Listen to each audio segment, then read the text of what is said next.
Economia chinesa versus o mercado doméstico, né? Como as empresas que têm exposição a esses dois mercados estão reportando resultado. Esse é o tema do vídeo de hoje, pessoal. Mas antes de começar, dá um like. Se você ainda não é inscrito no canal, inscreva-se e ative as notificações. E vamos lá, né? Hoje eu vou falar aqui de alguns resultados e de como as empresas que têm exposição à economia chinesa e à economia brasileira, né, têm se comportado, né, e como os resultados delas têm sido bem diferentes. Eu tenho falado no canal há um bom tempo já que eu gosto, né, nas minhas estratégias eu estou posicionado em várias empresas que têm forte, né, exposição ao mercado externo, ao mercado de commodities, que tem uma certa descorrelação com o mercado doméstico, né? E hoje aqui eu vou pegar três empresas, né? Estou falando aqui da Vale, da Ambev e da Cielo, que reportaram resultados, Vale e Ambev hoje, né? E Cielo ontem, e comparar como está essa disposição, né? Se a gente olhar para a economia, né? A gente vê a economia chinesa retomando num ritmo rápido, né? Ela foi a primeira a sofrer com a pandemia do coronavírus, logo no início do ano, e reverteu a situação de uma forma bem ágil e deve crescer em 2020. Já o nosso mercado, né, tivemos um forte impacto bem depois, né, e a retomada ainda é bem incerta da nossa economia, de velocidade principalmente. Então existe uma grande diferença. E o que está impactando mais ainda, tá? Então vamos começar aqui pelo resultado da Vale. O primeiro gráfico que eu gostaria de mostrar para vocês aqui é o gráfico do dólar, tá? Então se a gente pegar, esse gráfico aqui pega do início de 2019 até hoje, né? O dólar e o segundo trimestre de 2019, o dólar médio estava na casa dos R$ 3,91. No primeiro tri de 2020, né, então que fechou em março, o dólar médio ficou nos 4,45. Não sei se vocês se lembram, mas o dólar teve uma forte alta, né, mas o médio ficou abaixo ainda. E aí nesse trimestre, no segundo trimestre, o dólar médio ficou em R$ 5,38. Quando a gente compara o dólar do segundo trimestre de 20 contra o primeiro trimestre de 20, a gente já vê uma alta aí de quase 21%. Ou seja, né, o dólar médio tem uma porrada aí de 21% para dar nas receitas das empresas que estão dolarizadas, que quando a gente compara com o segundo trimestre de 2019, essa variação é de 37,8%. E aí, olhando para os números da Vale, né, o que nós vemos? Mesmo com uma queda, então aqui a gente está falando das vendas, tá, da Vale, tá? Então é o resumo aqui das vendas. Quando a gente olha assim, a gente vê algumas quedas, entretanto, quando a gente compara o segundo trimestre de 2020 contra 2019, né, principalmente de minério de ferro, a gente vê uma queda de 11,8% nas vendas, tá? Quando a gente fala de produção, teve um crescimento. Pelotas, a gente está falando de uma queda de 21,4%. E aí os outros pontos aqui, as outras não são tão importantes. Sim, teve uma queda nas vendas, na produção desse trimestre eles conseguiram crescer.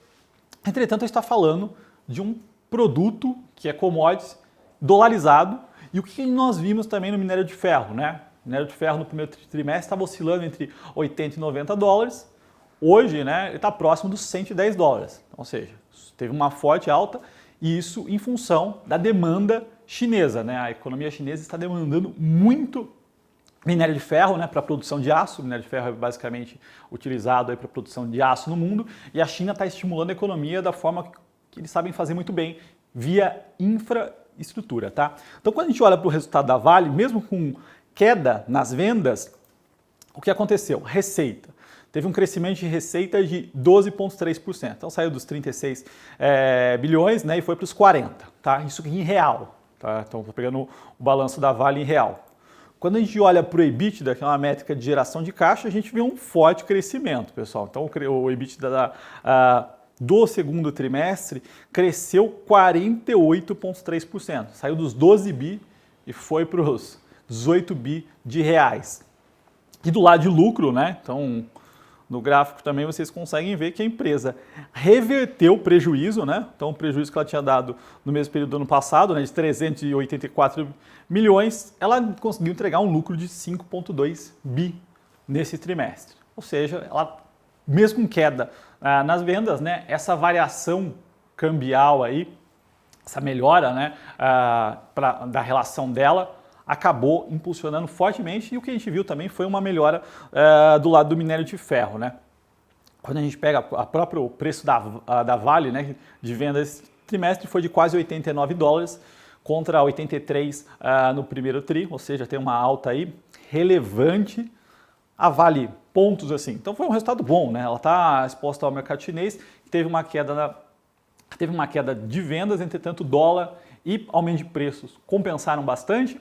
Além disso, teve a questão da geração de caixa dela, que foi um pouco abaixo do potencial dela, né? Então foi uma geração de 277 milhões de dólares. Ela tem o potencial de gerar muito mais caixa, entretanto foi em função de fortes exportações para a China, principalmente no último mês do trimestre, e isso acabou comendo capital de giro, né? Mas isso deve reverter nos próximos trimestres. Mas o que a gente vê aqui é um forte crescimento, né? Revertendo prejuízo para lucro, EBITDA crescendo fortemente, receita crescendo, preço do minério em alta, assim que o volume normalizar, é mais uma penada que a Vale pode dar, tá? Então a gente está falando aqui de uma empresa dolarizada exposta ao mercado chinês. Quando a gente olha para o mercado nosso, né? Então a pandemia, a quarentena, se agravou no segundo trimestre e alguns setores específicos acabaram sofrendo mais, tá? Então vamos olhar aqui para os resultados dessas duas empresas. Ambev. Então a Ambev teve um impacto, sim. O próprio release fala, né, que nos primeiros meses, ali abril, a queda foi de 27% de receita, de vendas, né? E aí eles viram quedas, entretanto, uma redução e agora praticamente num ritmo normal aí de produção e vendas, né? Mas quando a gente fala de receita, a receita da Ambev no trimestre caiu 4,4%, 12,1 bi para 11,6, que é uma queda ok, né? Quando a gente olha para o EBITDA, que é uma métrica de geração de caixa, a gente já vê uma queda maior, então 28,6%, né? Caiu dos 4,7 para 3,3. Aí, pessoal, deixa eu aproveitar, né, para falar para vocês que todos esses resultados, todos os resultados que saíram até agora, a Levante preparou um relatório exclusivo falando todos os pontos, né, os principais pontos desses resultados. Eu vou deixar o link aqui embaixo para quem quiser baixar, tá bom? Então, voltando para o EBITDA aqui da Ambev, né, foi uma queda expressiva. Quando nós olhamos para o lucro, teve uma queda maior, né? Então o lucro caiu 49,4%, saiu da casa dos 2,7 bi para 1,3 bilhão de reais. E é o que a gente vê, né? O mercado nosso ainda lento, ela está inserida num contexto já difícil, né? A Ambev nos últimos 5 anos passa por uma questão de não conseguir mais crescer. Então, assim, a receita da Ambev não cresce desde 2015, o lucro não cresce, o EBITDA não cresce. Ela já tem uma posição no mercado praticamente monopolista, né? Ela tem quase 70% do mercado de cerveja do Brasil. Começa a perder espaço, né, para as concorrentes.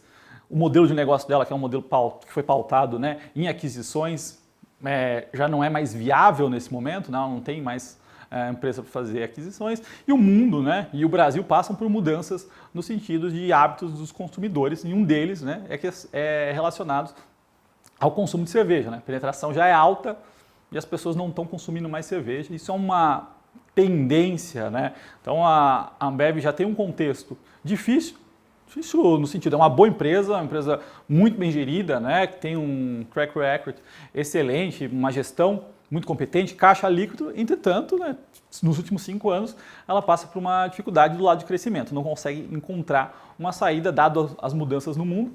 E a gente vê aqui, né, que mesmo com a queda de receita, né, isso impacta bastante as últimas linhas. Aí ela teve uma forte queda, né, de rentabilidade. A outra ação que soltou resultado, também teve um resultado fraco, né, em função do nosso mercado, do mercado interno, é a Cielo. A gente está falando de operação de transação de cartão, né, débito ou crédito. Ou seja, as pessoas estão transacionando menos esse tipo de cartão. As pessoas não estão saindo na rua, não estão utilizando, mesmo de forma, a gente comparar com o e-commerce, né, existe um crescimento do e-commerce, entretanto, todo aquele fluxo monetário que existia nas ruas não se transferiu totalmente para o e-commerce, né? O que nós vemos aqui? A queda de volume de transação no trimestre foi de 22%, tá? A Cielo é uma empresa que também, né, uma situação dela é bem mais grave, né, porque ela na prática é uma monopolista junto com a rede. O mercado foi aberto nos últimos anos, uma quantidade grande de competidores entrando, ou seja, ela vem perdendo espaço, né? A market share dela vem se reduzindo e está acontecendo uma compressão de margens. E esse processo é meio que irreversível dentro do business dela. Então, a situação da Cielo já é uma situação complicada, né? E agravado ainda mais pela questão da nossa pandemia. Então, o que nós vimos aqui, tá? Uma queda na receita líquida de 2,8 bi para 2,4, ou seja, 12%, 12,5% de queda. O EBITDA caindo 69%, então o EBITDA dela veio dos 778 milhões para a casa dos 236, como vocês estão vendo no gráfico. E o lucro que ela gerou no segundo trimestre do ano passado, né, na casa dos 430 milhões, virou um prejuízo de 75 milhões. Ou seja, né, a queda de receita acaba impactando muito a última linha e ela entregou aí um prejuízo. Então, o que nós conseguimos ver nesse momento, né? Que quem está exposto ao mercado externo, né, de alguma maneira, tem um hedge, né, tem uma proteção que é o dólar, né? A desvalorização cambial deixa os nossos produtos mais atrativos. No caso da Vale, né, exatamente, a gente tem a questão da China retomando, né, conseguindo crescer ali a economia via infraestrutura, né, o que causa uma forte demanda no minério de ferro, que saiu da casa dos 80, 90 dólares e tá ali próximo dos 110. Isso já teve algum impacto no segundo trimestre do lado de preços, né? Esse 110 ainda não está precificado, foi praticamente no último mês, além dessa desvalorização cambial que quando faz o translation dos resultados, né, dá um forte impacto e a empresa entregou um resultado forte aí no segundo trimestre. Tá? Então, essas empresas que estão exposição a commodities e mercado externo estão performando melhor, tá? Quando a gente pega esses dois cases aqui, né, que são mercado interno mesmo, não estão atrelados à tecnologia e a e-commerce, a gente vê essa diferença, tá, pessoal? Bom, a gente está começando praticamente nessa temporada de resultados, mas todos os que saíram até o momento estão disponíveis no relatório, o link está aqui embaixo, se quiser baixar, é gratuito, tá certo, pessoal? Bom, se você gostou desse vídeo, dá um like, se inscreva no canal e até a próxima.